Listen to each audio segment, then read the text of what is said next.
Are we ready to go? I think so. I challenge the idea that everything should be working perfectly. At my age, nothing works perfectly. I understand. And, I don't Knew want to you hear would. about it.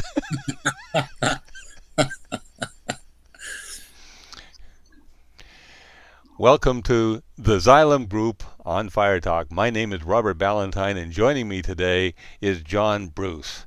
John Bruce is a global partner of the Xylem Group.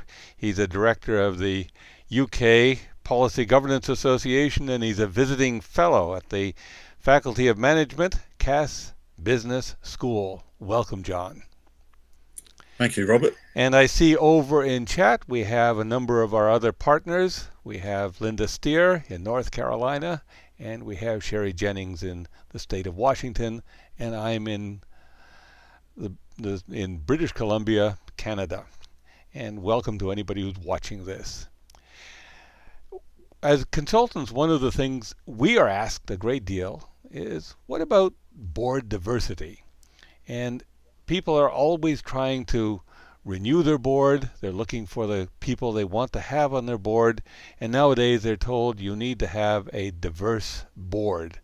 But often the formula for how you do that, how you go about making an adequate board that has a diversity that is necessary, is not well understood. We're going to explore that a bit today. John, when you hear the term board diversity, what comes to mind? What are the things that are important? And I know you've sat on a lot of boards. You must have faced this issue over the years. I think uh, I think I'll begin, Robert, by saying I think diversity needs definition. Good. There's a tendency, still, I'm afraid, to rush to the politically correct of making sure there are equal numbers of men and women around the board, as if that is something kind of magical. And I've never quite understood the rationale for that. It may well be that an all-woman board is far superior to an all-male board, but I've never seen either. I've only worked on boards that have diversity of gender and of race, for that matter. And so, to me, those are quite normal or natural things. But if we can get to defining what we mean by diversity, to me, it is not about who is around the board table. It is about what they bring to the board's wisdom. The board is there to make wise decisions. It needs all the wisdom it can tap into from those members of the board sat around the table. And if everyone thinks the same way, works the same way, the range of diversity will be pretty narrow. If there are if there is a variation in experience, I think probably experience is the big difference for me. Then I think there is likely to be a better quality to debate, discussion, and decisions. So you're So, looking for people who have appropriate experience. But tell me how diversity itself works into that. well, the diversity of experience means for me that they have different backgrounds and they've acquired different skills in their journey here. It may be different types of thinking, it may be different types of practical skill, it may be that one person has an engineering background, someone else has a finance background. Those don't necessarily specify that we're going to have diverse thinking, but it does mean that there is a difference in experience that can be brought to bear. I don't mean when someone has engineering experience, you're necessarily looking for an engineer. I think if you're looking for an engineer, you're probably governing at the wrong level. But if you genuinely want diversity, you can spend a lot of time trying to nail that down. And I think the place to start would be with your board as is. What makes you believe it lacks diversity? And of course, the visual image that the board presents will be the first clue, usually. In disrespectful terms, pale, male, and stale is a not uncommon description of many UK boards, Yes. where they all kind of sound like me, look like me, and would pass the same sex test. But that doesn't make for good. It makes for comfortable, I think, which may be one of the issues we need to consider. Is the board comfortable? Because I'm not convinced that a comfortable board is necessarily an effective board. I think there needs to be a presence of tensions of one kind or another in their thinking and in their talking. I understand, and you're looking at it from the point of view of someone who wants to make up a board that's going to be an effective governing agency. But the Yeah. board does represent an aspect of the community. And those people in the community who look at their board want to see aspects of themselves there. And if the board looks pale, male, and stale, interesting group of words, and I'm not one of those things. I'm not male, I'm not stale, and I'm not pale. Well, I am, but never mind. Uh, how do I feel about the board that's supposed to be representing me, regardless of how diverse their thinking may be? Can you help me with that one? Well, indeed. I mean, as Linda's just observed, what's the result the board wants to accomplish by having diversity? Is it there to represent its owners? And given that it is, because I think we come from that school of thinking, how would anyone who has an interest in this organisation, whatever it does, feel that their interests are in some way represented around the board table? So, for example, if it was a First Nations community, does the board consist of First Nations members? And that may be a quite important requirement just for it to be representative and connect with its community. However, that may not be enough because if it's an all-male First Nations board, is that representative of its community? If they're all young, is that representative of its community? So how do you assure your community, your owners, if you will, that your board is conscious of them, that your board can listen to them, or indeed your board will seek representation from that particular part of its community? And I think that's partly what Linda was just raising now. She says, do you have to have every interest or perspective around the table, or are there other ways to accomplish this? And I guess we're really trying to balance the optics of the board along with the quality of the members of the board, are we not? But let's answer Linda's question. How do we accomplish this uh, other than just making sure we have representation around the board? Well, there's a straight physical limitation on what size of board you can reasonably have, and then there's the question of how members are appointed or elected to that board and who is involved in that. So those are some of the ways to accomplish it. If you have, for example, lots of people with a mobility issue, it seems to me that it would be reasonable to expect a number of them to at least have a say in who gets to be on the board,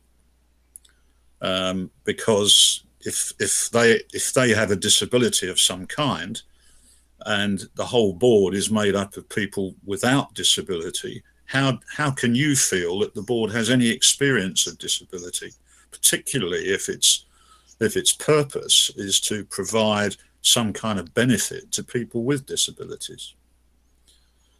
So for me, are there other ways to accomplish this? Yes, but connecting with those interests is key.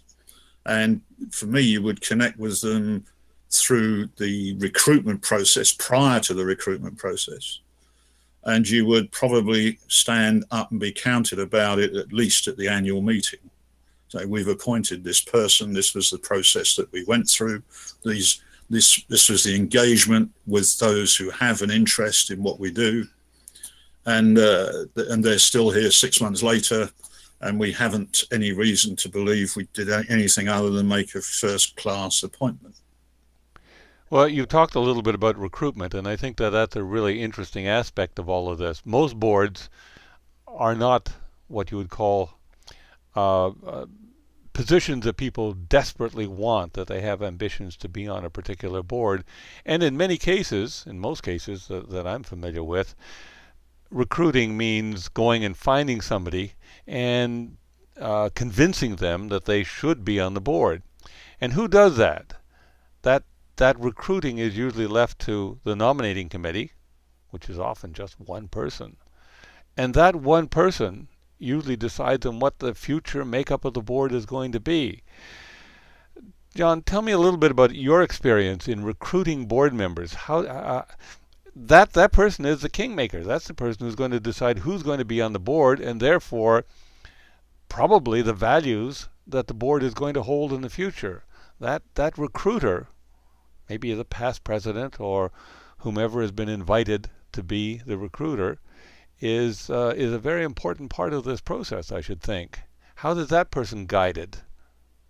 Well, there may be a difference, sort of international differences here, but in my setting, no one person gets to decide who takes on a director role, and whichever way you cut it, no one person gets to decide. That has to be decided usually through a committee, and every member of that committee needs to be properly engaged. If you say to the members of the committee, bring along names of people you know who might like to be on the board, I think there's a huge risk there of just more of the same. There needs to be a much better articulation of the kind of skills and qualities that you're looking for from a new member. And that process needs to be sufficiently robust to be confident and that it would stand up to public scrutiny, that a good appointment has been made and it's been made in a proper way. Have you seen that happen? Yes. Can you yes. be really specific about how a board should go about setting up that process and what it should look like, John? Sure. In the first place, the board would determine the specification for the vacancy, whether it's an existing vacancy or whether you're increasing the membership of the board. But the board needs to agree the specification, not the nomination committee. The nomination committee can draft a specification, but the board needs to be prepared to own and welcome its new member. And it's much more difficult to do that if it's been pushed back a bit by the presence of a nominating committee saying, we'll do all this. So let's not overlook the importance of the board owning the decision, not the nominations committee. So in the first place, let's have a specification, and let's make sure that specification has as much input as possible, not just from the rest of the board, but from those who have an interest. So owners, stakeholders, customers, why not? Suppliers, why not? Why shouldn't they have the opportunity to say, well, we don't understand this, or we don't think you should do that? The board doesn't, of course, have to take any notice of them, but it would be foolish to ignore entirely what's being said. Otherwise, it makes a sham of consulting. So in the first place, let's get a specification which is as rounded as it can reasonably be without turning it into a three-ring circus. Then to advertise. Boards don't like to advertise because it takes time and money. But if you don't do that, it raises the question of the transparency of the process of seeking new members. And eventually I will run out of brothers and sisters that I could bring onto my board. And so sooner or later I'm going to get found out. So I better stop doing that. Let's be honest. Let's craft some recruitment process. Use recruitment consultants if you like. I have mixed feelings about that. Use whatever processes you can to help increase the risk of a good appointment.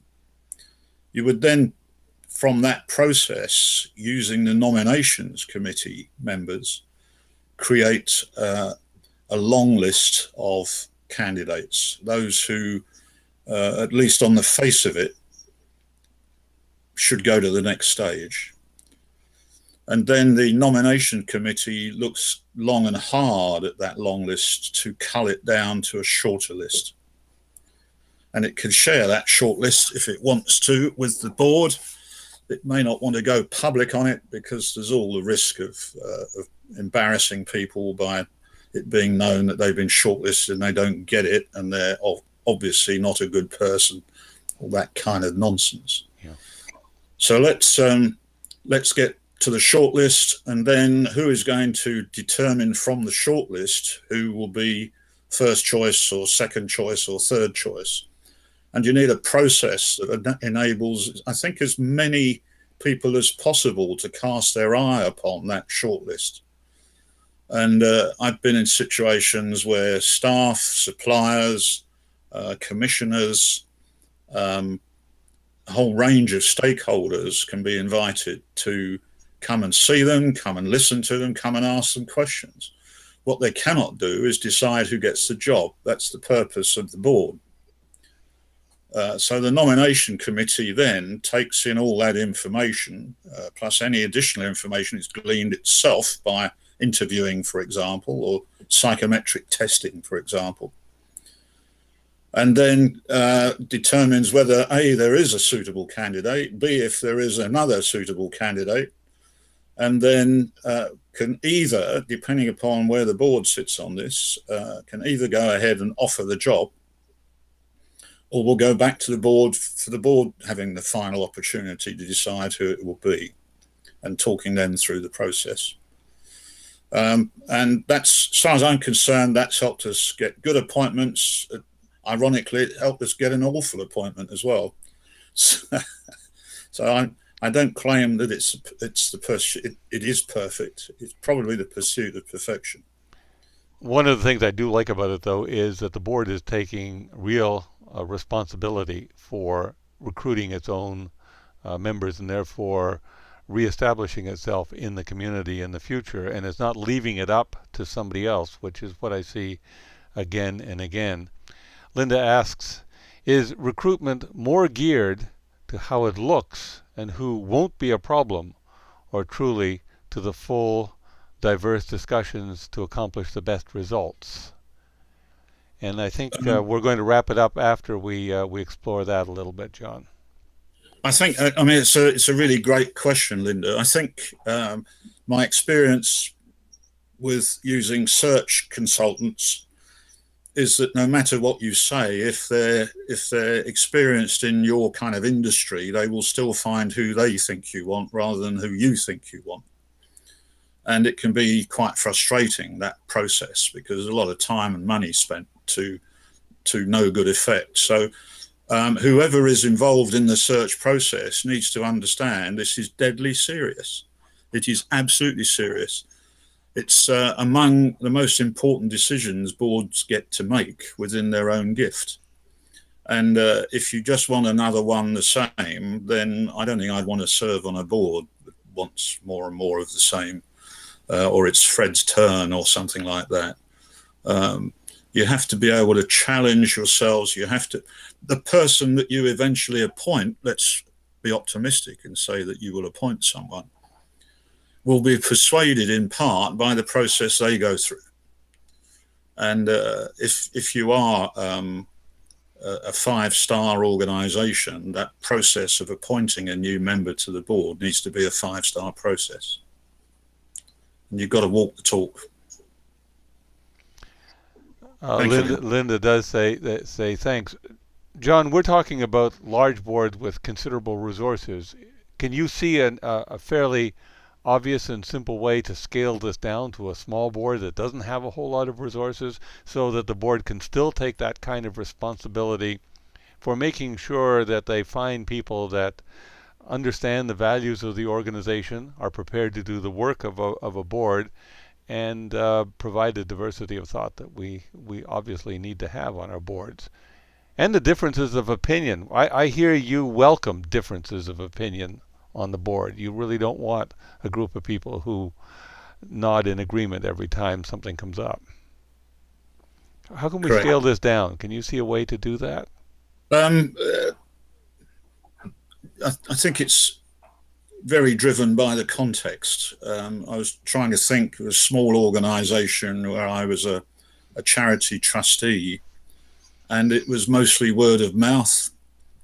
And it didn't mean that you didn't get a decent trustee appointment, but you were very limited as to where you could go. You didn't have the money to advertise or appoint search consultants. You got on the phone to friends, and there is, of course, risk associated with that, inevitably. It occurs to me that one route of trying to widen that net without spending loads of money and taking loads of time is simply to approach those groups who support your organization. Yes. And but make it as tight as possible, because, of course, in the way in which you phrase it, don't leave it open and ambiguous and run the risk of turning some of your most loyal supporters into your biggest enemies because you misled them. So I think clearly it needs to be handled carefully, but it needs to be handled properly. And I think if it opens it up to more candidates, that's probably good. Linda made the point a little earlier that the risk of, sorry, I've just lost it a minute. How do you make sure that you don't get you don't appoint someone just because they're enthusiastic? Because as Fred Hertzberg once famously said, what you get with a motivated incompetent is sheer disaster. So you need to be confident that someone who is very keen and very enthusiastic is not misled into thinking the job is instantly theirs. I've been in difficulty with that in the past. And secondly, that even if they haven't worked on a board or in an organization like yours, they're sympathetic to your aims and your way of working. And that thirdly, they have sufficient grey matter to be able to learn those things that they need to learn to make a contribution. So if you like to deliver lots of spreadsheets to your board, God help them, then some people may need help in understanding spreadsheets. Fair enough. Or accounts or plans or strategy or stuff like that. Doesn't mean people can't understand those things. But a hugely passionate, enthusiastic player will, of course, convince you that they can do all of those things. Because one of the difficulties you have as a recruiter is you want to be convinced. And if someone is convincing, then that solves your problem. This person is right for us. And I think it will always be a challenge for any kind of recruitment process, but boards particularly, is that if someone is enthusiastic, you say, that's wonderful, we'll have an enthusiast or another enthusiast on the board. But remember Hertzberg's words, there's nothing more dangerous than a motivated incompetent. John, this has been very interesting. Thank you very much. I think we've just begun to open the subject, but when we talk about board diversity, we're not just talking about diversity on the board. We're talking about the importance of recruiting a board, because after all, you are creating the future board as you do that, and therefore deciding what are going to be the values of this organization into the future, and probably shaping what it's going to be next year and a decade from now. We're going to leave it there for now. Thank you very much, John Bruce. My name is Robert Ballantyne for the Xylem Group, and we will be back to talk about another subject to do with board governance sometime soon. Thank you very much for watching.